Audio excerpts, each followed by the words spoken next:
आज फिर से लौटा हूँ एक सच्ची डरावनी दिल दहलाने वाली भूतिया कहानी लेकर के। ये मेरी कहानी उस समय की है जब मैं दिल्ली के नेहरू प्लेस में डिलीवरी बॉय का काम करता था। आज मेरे काम करते 5 महीने हो चुके थे। ये 5 महीने ऐसे गुजरे कि मुझे पता नहीं चला, पर 5 महीने के बाद एक दिन ऐसा आता है कि फाइनली मुझे काम छोड़ना पड़ा। 5 महीने के बाद ऐसी डरावनी रात आई जिसने मेरी अंदर डर भर दिया। वो रात मेरे लिए सच में क़यामत की रात थी। मैं ही जानता हूँ उस दिन कैसे बचा। तो आखिर मेरे साथ ऐसा क्या हुआ था? ऐसी कौन सी घटना घटी थी जिसके कारण मुझे आखिरकार काम छोड़ना पड़ा? ये कहानी पूरा सुनने से पहले चैनल को सब्सक्राइब और वीडियो को लाइक करें, क्योंकि आगे की कहानी क़यामत आने वाली है। आज की ये मेरी कहानी उस समय स्टार्ट होती है जब मैं नेहरू प्लेस के पिज़्ज़ा थिएटर में काम करता था। काम के दौरान आज मेरे 8 से 9 महीने हो चुके थे काम किए हुए। अच्छा खासा चल रहा था। ये टाइम ऐसे बीत रहा था कि मुझे नहीं पता चल रहा था कितनी जल्दी बीत जा रहा है ये टाइम। पर एक दिन ऐसा आता है 15 नवंबर को। 15 नवंबर को हमारा ना जाने क्यों उस दिन कस्टमर बहुत ज़्यादा होता है। हमारे रेस्टोरेंट में बहुत ज़्यादा कस्टमर होता है, बहुत ज़्यादा ऑर्डर भी आता है बाहर से डिलीवर के लिए। मेरे अलावा और वहाँ पे 4 से 5 बंदे थे, पर उस दिन 2 बंदों ने छुट्टी की थी। हम सिर्फ 3 बंदे थे और डिलीवर का प्रेशर बहुत ज़्यादा हम पे पड़ गया था। यहाँ पे कुक बहुत जल्दी तैयार करने पे लगे थे जो भी ऑर्डर आ रहा था, और हम डिलीवर करने पे। इसी दौरान फाइनली दिन भर की झंझट करते करते रात के 11:30 बजे थे और अब डिलीवर कम हो चुका है। अब जो 2 बंदे थे मेरे अलावा उनकी छुट्टी हो जाती है, पर मेरी छुट्टी नहीं हुई थी। मुझे ये जो रेस्टोरेंट था उसे बंद करके जाना था। मैं चुपचाप वहाँ पे खड़ा था, मैनेजर वहीं पे खड़ा थे, सामने बैठे हुए थे। हमने दुकान का शटर भी लगभग आधा गिरा दिया था, पूरा बंद नहीं किया था, और हम दुकान अच्छे से बंद करने की तैयारी में थे। तभी अचानक 11:45 पे एक ऑर्डर आता है और मैनेजर रिसीव करते हैं, और वो जल्दी से जैसे और वो मैनेजर बात कर रहे होते हैं, हाँ बताइए क्या ऑर्डर है। ये सुनकर मैं डर जाता हूँ और मैं कहता हूँ 11:45 पे कौन ऑर्डर करता है इतनी रात को। और मैंने सोचा कि चलो होगा ये शहरी इलाका में, इस साइड में कोई दिक्कत नहीं होगा। पर वो बात करते हैं प्रीतमपुरा की लास्ट गली नंबर 307 की। मैं कहता हूँ इतनी रात को उस साइड इलाके से कौन ऑर्डर कर रहे हैं। वो बात ही कर रहे होते, मैं कहता हूँ मैं नहीं जाऊँगा। वो कहते हैं चुपचाप रह ले, पर देखते ऑर्डर क्या है। उनका ऑर्डर बहुत लंबा होता है, 15 पिज़्ज़ा, 15 बर्गर, कोल्ड ड्रिंक ऐसी होती है, इसीलिए मुझे जाना पड़ता है। जो सामान ऑर्डर हुआ था, हमारे कुक को तैयार करने में 15 से 20 मिनट लगते हैं। माना थोड़ी देर के लिए मैं गुस्सा तो हो गया था, पर मना भी नहीं कर सकता था। जल्दी से मेरी कैरी बैग में सब कुछ डाला जाता है और ये डिलीवर करने के लिए कह जाता है। बस मैं यही कहता हूँ कि उस साइड इलाके में कोई डरती नहीं होगा। मैनेजर मेरे बातों पर हंसते हैं, कहते हैं राहुल तुम इतने दिनों से काम कर रहे हो, ये कौन सी बचपना वाली बात कर रहे हो? तुम्हें क्या लगता है हमारा पिज़्ज़ा और बर्गर भूत ऑर्डर करते हैं? और अगर भूत ऑर्डर भी करते हैं तो बहुत अच्छी बात है ना, इंसान तो इंसान, भूत पे भी ऑर्डर हो रही है। मैं कहता हूँ सर क्या सर आप भी मजाक कर रहे हो, सीरियस पॉइंट है। वो कहते हैं चल जल्दी जा और जल्दी फिर घर जाए यहाँ पे आकर के, समझा, सीरियस पॉइंट है तेरा। मैं चुपचाप जाता हूँ। अब नवंबर की रात थी और ये गहरा रात भी हो चुका था, 12 तो बज ही गए थे। मैं कान में टोपी और हाथ में दस्ताने पहन लेता हूँ क्योंकि ठंड बहुत ज़्यादा बढ़ गई थी। पीछे अपनी कैरी बैग लटका करके और गाड़ी स्टार्ट करता हूँ। बाइक स्टार्ट करने के बाद कुछ ही देर बाद, आधे घंटे की चलाने के बाद, उस शहर से उस प्रीतमपुरा इलाके में घुसता हूँ। वो प्रीतमपुरा घुसते ही रोड, चौराहा, मोहल्ला पूरा सन्नाटा पड़ा हुआ था। और उसके और अंदर जाते जाते जिस तरह मैं उस गली नंबर 307 की ओर जा रहा था, तो 307 जाते थे और भी मुझे डर लगने लगा, क्योंकि वहाँ पे तो लाइट भी सही से नहीं जल रही थी। कुछ घरों के बाहर ही लाइट था। अंदर से मैं बहुत ज़्यादा गाली भी दे रहा था इस बात की कि ये साले आज भी दिल्ली में रहते हैं और ऐसी हालत करते हैं, लाइट नहीं लगाते यार, भूतिया बंगला बना रखा है यहाँ पे। मन में गाली दे रहा था मैं। कुछ ही देर बाद उस 307 नंबर गली के अपार्टमेंट नंबर 1 पे पहुँच जाता हूँ। वो अपार्टमेंट बहुत ही बड़ा था, करीबन 30 से 31 फ्लोर के थे। मैं देख के डरता हूँ यार, इतने बड़े अपार्टमेंट में डर लग रहा था, ऐसे देख के पूरा भूतिया जैसा। मैं सोचा था क्या इस अपार्टमेंट में और भी लोग रहते होंगे। मैंने सोचा अगर इतना बड़ा अपार्टमेंट था जरूर रहते होंगे शायद। पर जब मैं गली में खड़ा होकर के देख रहा था तो उस अपार्टमेंट की सबसे ऊपर वाली फ्लोर की लाइट जल रही थी और बाकी का लाइट बंद थे। मैं जल्दी से ऑर्डर आया हुआ बिल निकालता हूँ बैग से और उससे फ़ोन करता हूँ। 2 बार रिंग होने के बाद कोई फ़ोन नहीं उठाता है और तीसरे बार उठाता है। मैं कहता हूँ सर जी, ये गली नंबर 307 के अपार्टमेंट नंबर 1 में आप किस फ्लोर पे रहते हो? वो कहते हैं सबसे ऊपर वाली फ्लोर आ जाओ जहाँ पे लाइट जल रही है। मैं कहता हूँ लिफ्ट है ना चालू? कहते देख लो चालू ही होगा। अजीब बहस कर रहे हो, खाना भी लेट करते हो, इतने रात को दिमाग ख़राब कर रहे हो। मैं कुछ कहता नहीं हूँ और फ़ोन रख देता हूँ। मैं बाहर से अपार्टमेंट झाँक रहा था तो लग रहा था कि नहीं, उस लाइट में अंदर में अपार्टमेंट में कई सारे लोग हैं जो पार्टी कर रहे हैं। शायद उन्होंने इतना ज़्यादा ऑर्डर किया होगा। मैं चुपचाप अंदर जाता हूँ। अंदर जाने पर देखता हूँ कि अगर बगल कोई भी वॉचमैन नहीं होता। मैं मन में ये सोच रहा था कि इतने बड़े अपार्टमेंट में यहाँ पे कोई है क्यों नहीं, कोई वॉचमैन तक नहीं है यहाँ पे है लोग यहाँ पे नहीं, मुझे समझ नहीं आ रहा था। मैं चुपचाप अंदर जाता हूँ और लिफ्ट के पास खड़ा होता हूँ और लिफ्ट को बटन दबाता हूँ। कुछ ही देर बाद लिफ्ट नीचे आती है और ओपन होती है मेरे सामने। लिफ्ट के अंदर जाने के बाद देखता हूँ कि लिफ्ट की हालत भी कुछ बहुत ज़्यादा ख़राब है। लिफ्ट में ना जाने क्यों बहुत सारे लोगों की नाखून से लिफ्ट को रगड़ने की निशान पड़ी हुई थी पूरे लिफ्ट में लगभग। मैं कह रहा था ये क्या है यहाँ पे यार, किसके नाखून इतने ख़राब हो सकते हैं, बड़े हो सकते हैं कि लिफ्ट की दीवारों पे खरोंचा है। मैं चुपचाप सोच सोच के कुछ देर बाद उस लास्ट 31 फ्लोर पे पहुँचता हूँ और लिफ्ट ओपन होती है। वहाँ फ्लोर पहुँचने में तो उस गली में करीबन 25 से 30 रूम थे। मैं कहता हूँ किस रूम में होगा, मैं सोच ही रहा था, तभी मुझे सबसे लास्ट वाले रूम से दिखाई पड़ती है हलचल। मैं सोचता हूँ शायद उसी में होगा, पर अगल बगल में रूम देख के मुझे समझ नहीं आ रहा था कि इतनी गंदगी क्यों पड़ी है यहाँ पे, क्या कोई लोग रहता नहीं है कोई। मैं चुपचाप चले जा रहा था और कुछ ही देर बाद उस लास्ट रूम पर जाके बाहर से बेल बजाता हूँ। जो अंदर में हलचल थी वो बेल बजाने के बाद अचानक शांत हो जाती है और कुछ ही देर बाद उस रूम से बाहर आवाज़ आती है, रुको मैं आ रहा हूँ। और मुझे लगा चलो नॉर्मल है, सब सही होगा। अचानक रूम खुलता है, दरवाज़ा आधा ही खुलता है और अंदर से चेहरे पे गमोछा लपेटा हुआ आदमी निकलता है और कहता है बोलो दिखाओ, पहुँच गया ऑर्डर, आ गया? कहता हूँ हाँ। मैं उनको सारा सामान निकाल के देता हूँ और वो पैसे मुझे पकड़ाते हैं और झट से दरवाज़ा बंद करते हैं। मैं कहता हूँ बहुत अजीब सी किस्म का आदमी है यार, अजीब सा बर्ताव है इसका। मैं समझ नहीं पाता क्या ये मैटर थी। ये बर्ताव देख करके मुझे बहुत बेकार लग रहा था, डर भी लग रहा था इस अपार्टमेंट देख के। मैं जल्दी से लिफ्ट की ओर दौड़ता हूँ और लिफ्ट मैं खड़ा ही था बाहर में, तभी उस रूम में से आवाज़ आती है, ये कैसा घटिया पिज़्ज़ा है, ये कैसा बर्गर, ये कैसा कोल्ड ड्रिंक, पकड़ो उस लिफ्ट वाले को, पकड़ो उस डिलीवर बॉय को। कौन था वो जोर से अंदर बात कर रहे थे। मैंने अच्छे से सुन लिया था ये आवाज़, ये बातें करते हुए।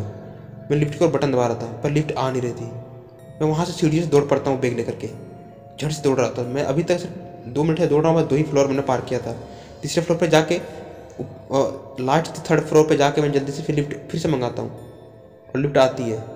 पर जैसे ही लिफ्ट मेरे सामने ओपन होती वही लोग लिफ्ट पे पहले चढ़े थे। तो वहाँ से फिर से दौड़ने लगता हूँ सीढ़ी और वो मेरे पीछे पीछे दौड़ रहे थे। और फाइनली मैं कुछ देर बाद नीचे पहुँचता हूँ, दूसरी लिफ्ट पकड़ता हूँ और उसमें कोई नहीं था। मैं वापस से उस लिफ्ट पर चढ़ के जल्दी नीचे पहुँचता हूँ। जल्दी से मैं बाइक स्टार्ट करने लगता हूँ और मैंने ऊपर झाँक देखा तो सबसे लास्ट जो ऊपर की अपार्टमेंट था वहाँ से जो लोग, ना जाने क्यों बहुत सारे लोग मुझे देख रहे थे ऊपर से। चेहरा किसी का नहीं दिख रहा था साफ, पर वो देख रहे थे। मैं जल्दी से बाइक स्टार्ट करके और वहाँ से निकल पड़ता हूँ। रेस्टोरेंट जाके ये बताता हूँ कि यार सर ऐसी सी बात थी वहाँ पे। वो कहते हैं अच्छा होंगे कोई अजनबी आदमी, इतना चिंता क्यों करते हो। जो कस्टमर को ना हमसे ज़्यादा पिज़्ज़ा एक्स्ट्रा लेने होते हैं ना, तो ऐसे ही बहाना करते हैं कि आपका पिज़्ज़ा ख़राब है, वो ख़राब है, ये ख़राब है। कुछ ही देर बाद मैं जैसे दस्ताने खोल रहा होता हूँ ये बता करके, फिर से फ़ोन आता है और इस बार फिर से उसी अपार्टमेंट का था। पर इस बार मुझे लगा वो मेरे बारे में बोलेंगे कि पिज़्ज़ा ख़राब है। वो मेरे सर को भी लग रहा था, मैनेजर को उनको भी लग रहा था कि वो बोलेंगे कि आपका पिज़्ज़ा ख़राब है, बर्गर ख़राब है। पर कुछ और ही बोल रहे थे वो बोल रहे थे कि पास्ता नूडल्स ये सब भी मुझे चाहिए, और वो भी 20-20 कितने देर में ला पाओगे। ये सुन के मैं हैरान होता हूँ कि यार कौन से बंदे हैं। और अभी जो मैटर था वो मैटर के बारे में कुछ बोला ही नहीं और फिर से ऑर्डर कर रहा है। मैंने कहा सर हाथ जोड़ता हूँ, मैं नहीं जा पाऊँगा उस अपार्टमेंट में। मैनेजर साहब कहते हैं एक काम करो, छोटू है ना यहाँ पे, वो देख लेगा। चलो इस बार मैं भी चलता हूँ तुम्हारे साथ, देखता हूँ कौन से लोग हैं क्या कह रहे हैं। जल्दी से हमने वो तैयार करते हैं, और सब मैनेजर साहब ने भी कह दिया कि ये लास्ट ऑर्डर है, उसके बाद हम ऑर्डर भी नहीं लेंगे। अब हमारे जो है रेस्टोरेंट है बंद करने का टाइम आ गया।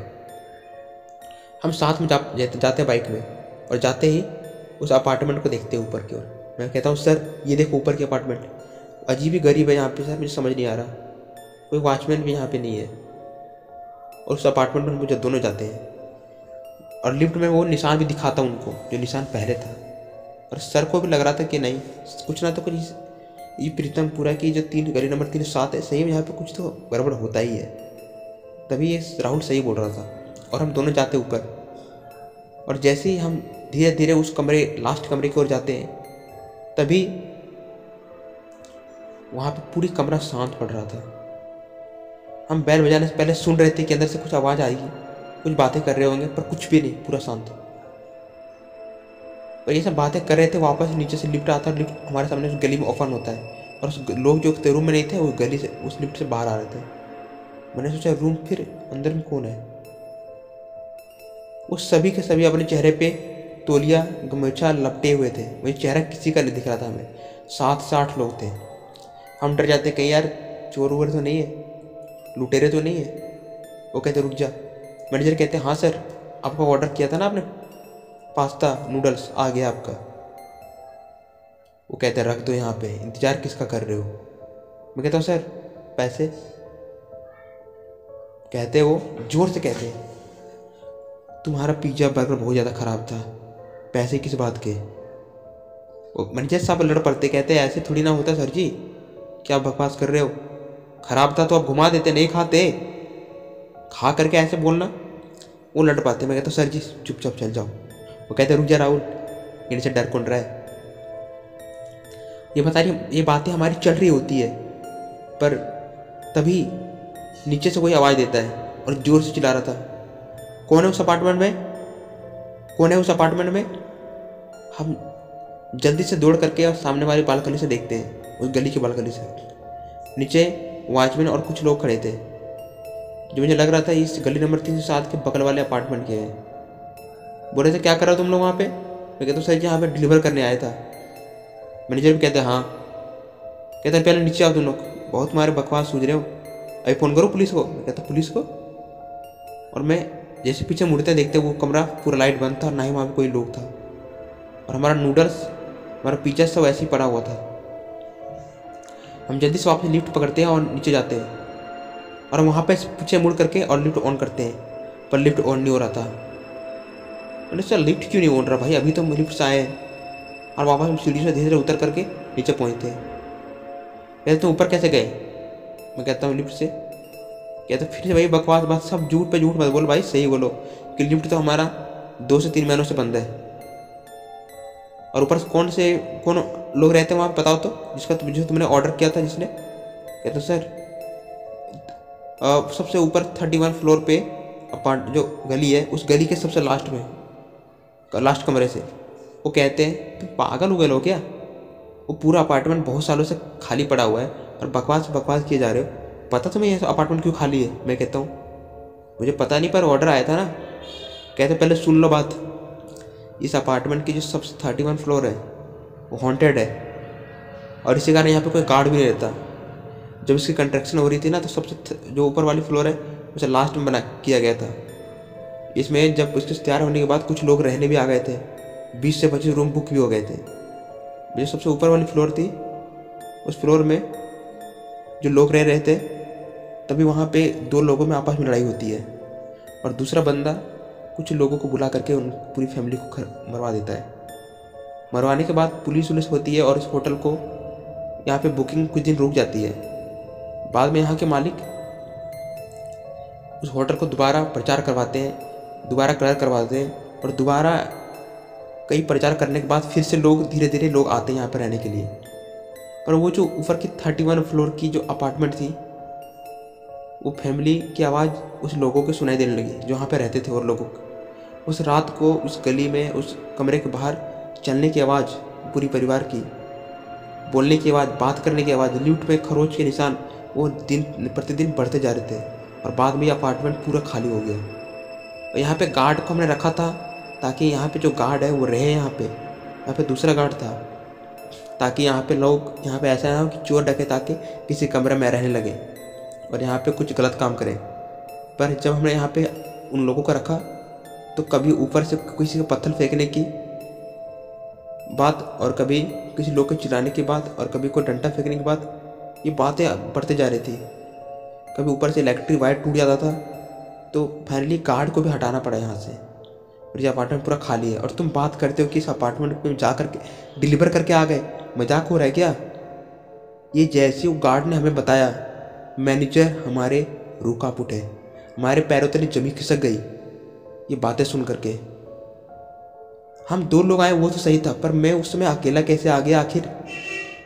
मुझे ये समझ नहीं आ रहा था, पर भगवान का शुक्र था कि मैं नीचे आ गया था। मैंने पूछा तो इस अपार्टमेंट के अगल बगल सारे खाली है? वो कहते नहीं, बस ये लास्ट अपार्टमेंट जो 1 नंबर है वो खाली, पूरा खाली है।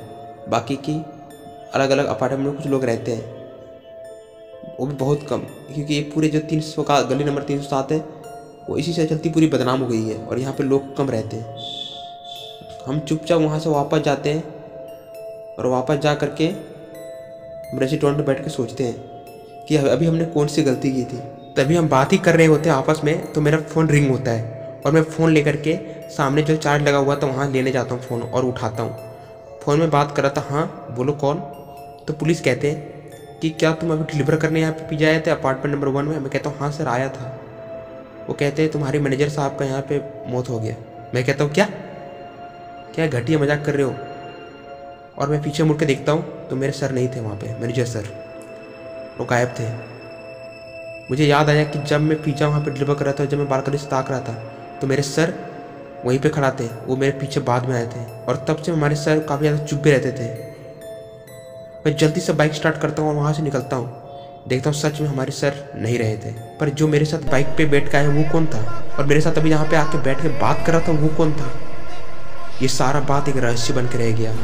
वो अपार्टमेंट मेरा 15 नवंबर का लास्ट अपार्टमेंट जाना था, वो प्रीतमपुरा का। हमने बाद में वहाँ से आकर के वहाँ की जो डिलीवरी थी वो भी बंद कर दी थी। हम किसी बंदा को गली नंबर 307 में जाने का अलाउड नहीं था, नहीं हम जाने देते जो घटना घटी थी। तो आज की कहानी यहीं तक। आई होप ये कहानी आपको अच्छी लगी होगी, तो वीडियो को लाइक और चैनल को सब्सक्राइब कर दें और मिलते हैं एक नई डरावनी भूतिया कहानी लेकर के। जय हिंद, वंदे मातरम।